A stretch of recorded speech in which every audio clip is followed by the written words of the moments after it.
ગરમ લાઇટના વાયર અને ગરમ સળિયા પકડવા માટે અહીંયા રાજકોટ બોલાયા છે એમને. આપણે ધીરેન્દ્ર શાસ્ત્રી અહીંયા આવી રહ્યા છે. એ સનાતન ધર્મનો પ્રચાર કરવા માટે આવી રહ્યા છે. સનાતન ધર્મની એકતા બતાવવા માટે આવી રહ્યા છે. એ કોઈ ગરમ સળિયા હાથમાં પકડવા માટે નથી આવી રહ્યા. તમે મહેરબાની કરો. હમણાં બકરી ઈદના દિવસે કેટલાય બકરાનું લોહી આ ધરતી ઉપર પડ્યું, કેટલી કતલખાના ગાયોના ચાલે છે, એનું લોહી આ ધરતી ઉપર પડે છે. એ ટાઈમે તમારા મોઢા કેમ? તો નમસ્કાર મિત્રો, સ્વાગત છે તમારું અમારી યુટ્યુબ ચેનલની અંદર. ને મિત્રો, તમને બધાને ખબર જ છે કે ધીરેન્દ્ર શાસ્ત્રી, વાગેશ્વર ધામના ધીરેન્દ્ર શાસ્ત્રી મિત્રો 5 તારીખે રાજકોટની અંદર આવવાના હતા ને અત્યારે મિત્રો રાજકોટની અંદર આવી ચૂક્યા છે. તો મિત્રો, સાથે વાત કરવામાં આવે તો રાજકોટની અંદર આવતાની સાથે જ મિત્રો સભાની અંદર એક ચોંકાવનારો ખુલાસો સામે આવ્યો છે અને તમને બધાને આ વિડીયોની અંદર મિત્રો હું જણાવવાનો છું. તો મિત્રો જોડાયેલા રહેજો અમારી યુટ્યુબ ચેનલની અંદર છેલ્લે સુધી.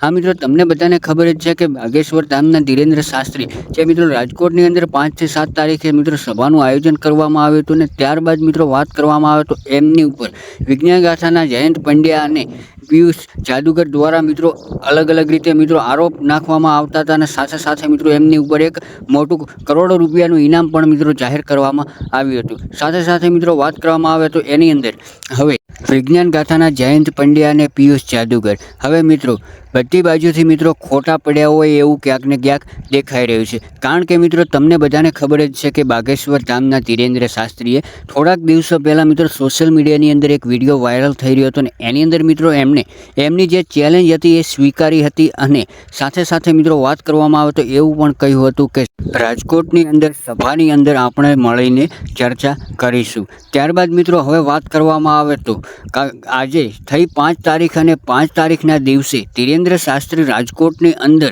આવતાની સાથે જ મિત્રો વિજ્ઞાન ગાથાના જે જયંત પંડ્યા હતા એ હવે ફરી ગયા છે. કારણ કે મિત્રો એમની ઉપર કરોડો રૂપિયાનું મિત્રો જયંત પંડ્યા દ્વારા ઇનામ રાખવામાં આવ્યું હતું અને સાથે મિત્રો અત્યારે જયંત પંડ્યા એવું કહી રહ્યા છે કે અમને કોઈ પણ પોલીસની સુરક્ષા આપવામાં આવી નથી અને અમારા જીવને જોખમ છે, એના કારણે અમે હવે ત્યાં આગળ નહીં જઈશું. તો મિત્રો આની અંદર ક્યાંક ને ક્યાંક જોવા જઈએ તો અત્યારે ધીરેન્દ્ર શાસ્ત્રીની એક તરફી જીત થઈ હોય એવું ક્યાંક ને ક્યાંક દેખાઈ રહ્યું છે અને સાથે સનાતન ધર્મની પણ જીત થઈ હોય એવું દેખાઈ રહ્યું છે. તો શું ખરેખર મિત્રો હવે આવનારા સમયની અંદર ધીરેન્દ્ર શાસ્ત્રીને કરોડો રૂપિયા મળશે કે નહીં મળે? તમે પણ મિત્રો કોમેન્ટ બોક્સની અંદર અવશ્ય જણાવજો અને કોમેન્ટ બોક્સમાં જય શ્રી રામ લખવાનું ભૂલતા નહીં.